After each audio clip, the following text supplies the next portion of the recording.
Ils espéraient certainement que la guerre allait vite se passer pour se débarrasser du président de la République. Ça n'arrive pas. Avant que j'arrive maintenant à leur plan actuel. L'idée, en fait, de leur dialogue pour la paix, c'est en fait une nouvelle ruse qui veut mettre le président de la République dans ce dialogue pour immédiatement, à travers ce dialogue, préparer la sortie du président. Tout ça, ils vont dire, c'est pas vrai, je raconte des histoires, mais c'est ça le plan. Et je vais vous dire pourquoi ils en veulent au président de la République. En 2019, déjà je veux citer les chiffres, l'ensemble des écoles catholiques, 19 217, 2019. Je cite la date, je vais vous dire pourquoi elle est importante. Le nombre de classes en RDC, il y avait 191 923 classes dans ces écoles conventionnées catholiques. Le nombre d'élèves en 2017 était de 6 020 138 élèves dans les écoles conventionnées catholiques. Le Minerval qui était payé variait entre 150 et 400 dollars. 400 dollars Kinshasa, 150 dans les coins les plus reculés. Même si je prends une moyenne de 300 dollars par année, que vous multipliez par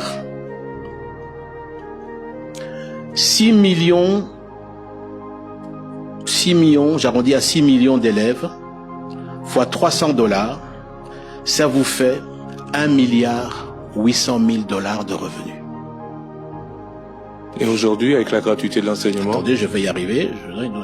Ça, c'est pour uniquement l'école primaire, attention. Ça fait 1 milliard... Non, oui, pour l'école primaire et secondaire.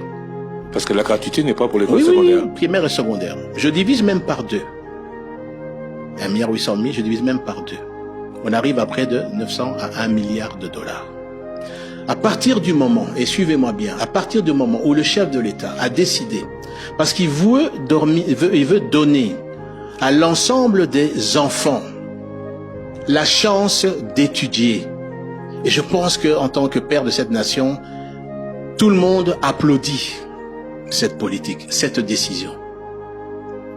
C'est à partir de ce moment-là qu'ils ont cherché la tête du président. Donc les catholiques seraient contre le président parce qu'il leur ferait perdre de l'argent au bénéfice des populations. Je suis persuadé de ça.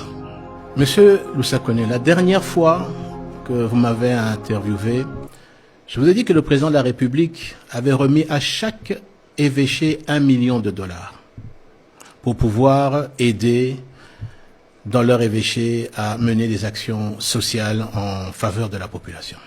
J'avais même rajouté, il serait intéressant qu'on sache aujourd'hui qu'est-ce qu'ils ont fait avec cet argent. Eh bien, je peux vous annoncer qu'une audit a été réalisée par l'Inspection générale des finances. J'ai lu le rapport. Je peux vous dire que ce rapport est accablant. Plusieurs évêchés ont mal utilisé ces fonds. Je demande au secrétaire général de la SENCO, Monseigneur Chollet, de demander à l'IGF de pouvoir publier ce rapport. Comme ça, nous allons voir si la bonne gouvernance, effectivement, a été de mise au niveau de la gestion de ces fonds. Parce que, je le dis, si on veut donner des leçons de morale aux autres, on doit être en mesure de ne pas pouvoir en recevoir. Doit venir. Vous avez dit que vous citerez des noms. Je vais citer des noms et je vais citer des exemples là-dessus. Vous savez que le cardinal reçoit, dans le cadre des différentes organisations qu'ils ont au niveau de l'Église catholique, un groupe donc de chrétiens. Et il leur dit, voilà ce que nous sommes en train de faire, c'est chercher une voie de sortie au président. Une sœur catholique lui pose la question, mais on vient de terminer les élections. Vous voulez donc perturber le processus démocratique. Le monseigneur Chollet, dans une rencontre avec les pasteurs, le dit. Évidemment, il a nié, mais dit clairement, ce que nous sommes en train de faire, c'est pour préparer l'arrivée du prochain président. En 2028? Non. Non.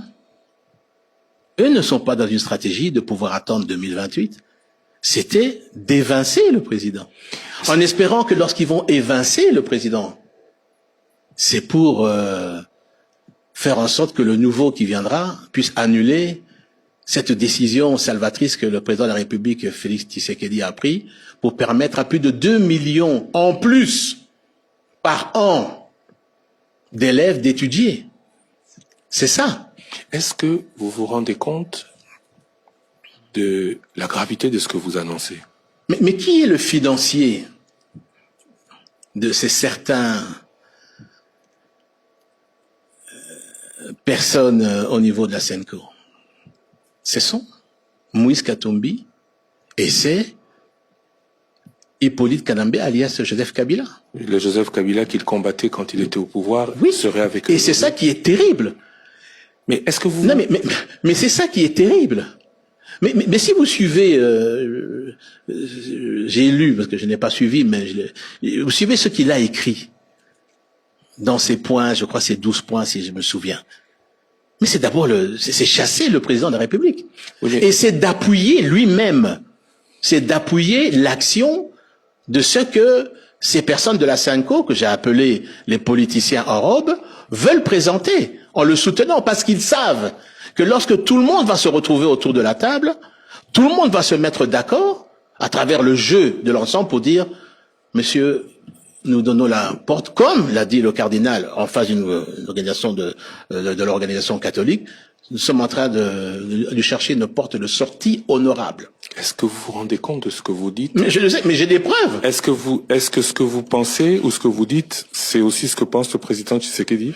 Alors là, c'est pour ça qu'il ne les reçoit pas? Ah ben alors là, je veux dire que ce que je dis n'engage que moi là-dessus, et il vous a plafonné à poser la question au président Tshisekedi. Ce que je veux aussi dire à notre population, c'est qu'aujourd'hui, plus que jamais, nous devons garder l'unité entre nous.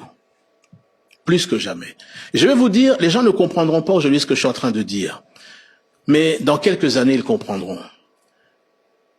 La chance que nous avons aujourd'hui, c'est d'avoir ce président, Félix Tshisekedi. Pourquoi?